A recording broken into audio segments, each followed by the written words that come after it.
Before we break down the new ESPN NFL mock draft from Field Yates, if you want all of our NFL draft coverage from us here at Chat Sports in one spot, you're at the right location. Hit the sub button for not just team NFL mock drafts or overall NFL mock drafts, but all the different coverage we're going to have here for you will eventually be posted on this channel. Hit that sub button so you don't miss out. YouTube.com/chatNFL.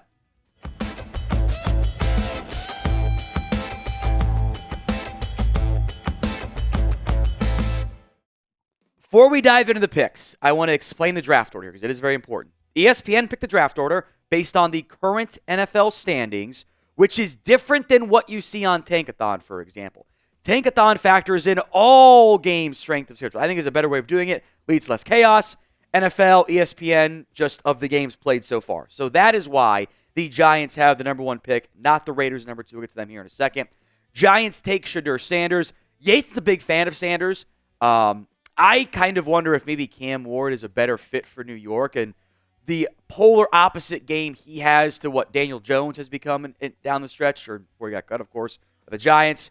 But it's not a surprise. Giants go quarterback at one. Shedeur is a very accurate player. I like his game a lot. And then Cam Ward to the Raiders at number 2 overall. Both of these teams have no viable options at quarterback.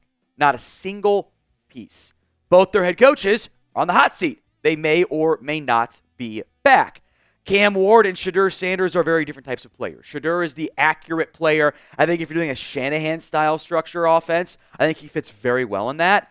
Cam Ward is more of the gunslinger. He's more willing to kind of sling it around. Even the different variations of like the McVay tree, I think actually fit pretty well with what Ward is doing. He's a gunslinger. He'll make more mistakes than Shedeur. He'll also make some more crazy explosive plays. Not Shedeur doesn't, but there's higher variance with Cam Ward.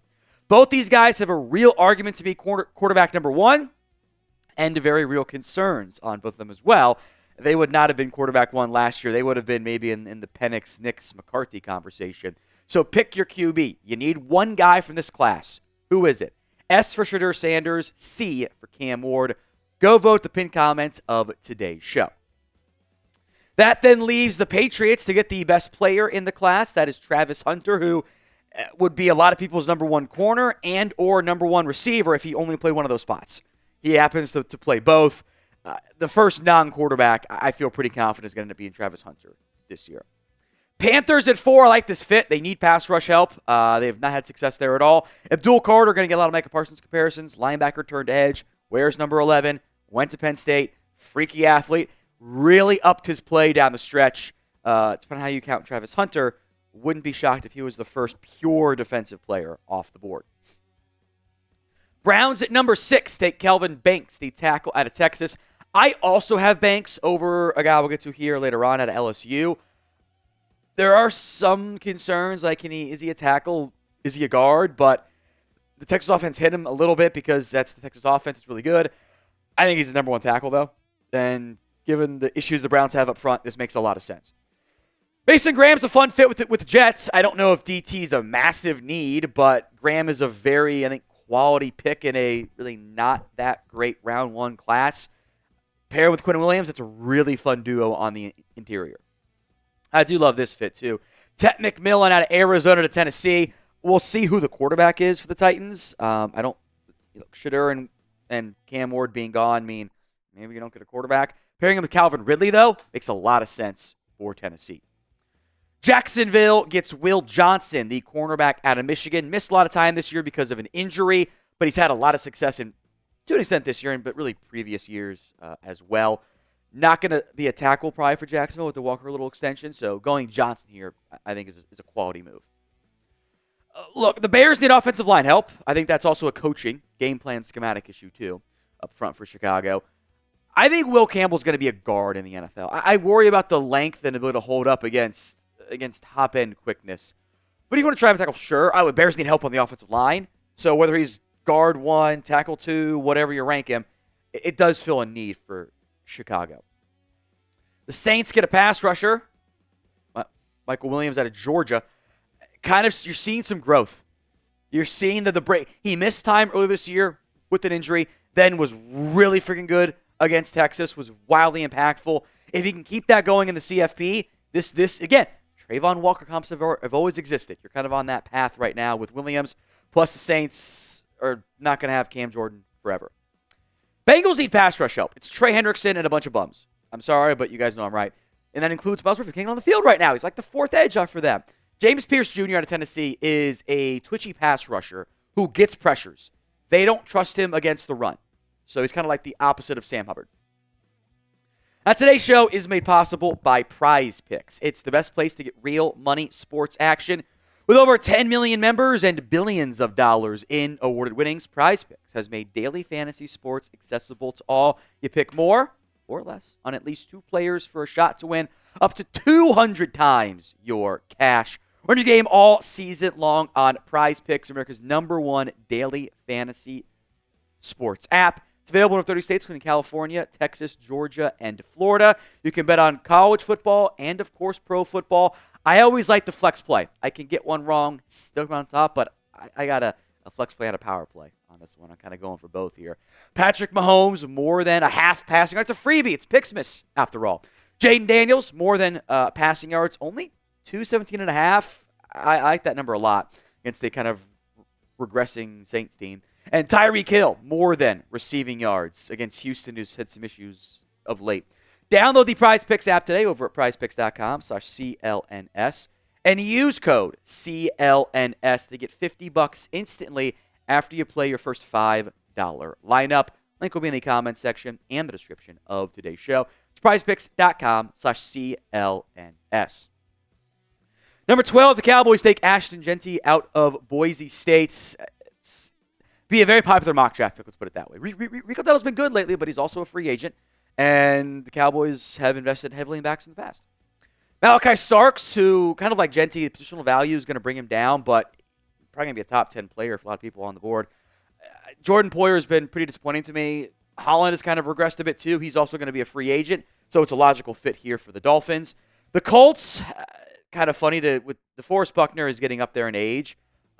So you potentially replace one Oregon DT with another Oregon DT. Harmon's had a massive breakout season, especially from like a pressure impact perspective, less so from maybe a sacks perspective. That does have 5, which has been good. But the transfer portal really worked out for him. Speaking of transfer portal, Walter Nolan, the highly touted recruit, now at Ole Miss. I do think the Niners need DT help. Been some buzz. Maybe Javon Hargrave isn't long for that organization, but that interior has just not been good enough for San Francisco this year. I love this fit, by the way. With what the Cardinals do up front with their defense, adding a linebacker/edge in Jalen Walker, I think is actually a super impactful piece. I think the best role for him is going to be like maybe a more blitz-heavy Anthony Barr type, where he's playing a lot of 3-4 outside linebacker, but he can drop, he can do some 4-3 Sam stuff depending on what front you're in. So I do think edge and blitzing and passes where is going to be most impactful. I think that fits really well with what the Cardinals do on defense. Shamar Stewart is he's tough for me. There's plenty to like with what he does. And I think he's going to be a combine winner. He's got 4.5 career sacks. And that kind of sums up a lot of this draft class.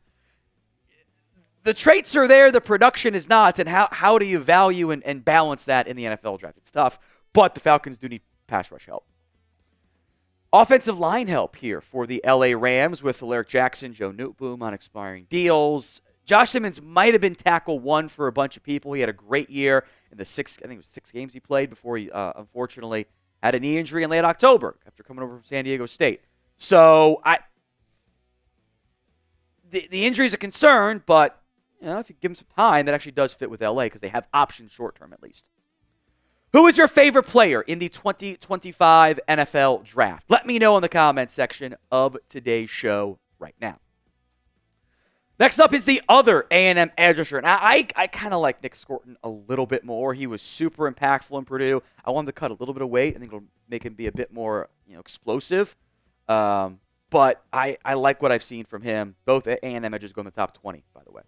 Love this fit. Luther Burden out of Missouri to Washington. You pair him with Terry McLaurin. Burden is a after-catch machine. Not the same guy as like Malik Neighbors. There's like some discounted version of that. I'm a huge fan of Burden.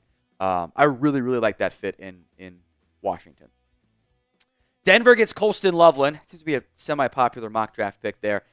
He's not a great run blocker, which you would expect in most cases from Michigan. Not really the case. But he is a really good move tight end. I think Sean Payton can maximize him. Jonas Savaiinaea out of Arizona. This is tough for me. First off, Fields super high on him. Houston has had offensive line issues this year. Make no mistake about it. But they have a ton of investment on the offensive line.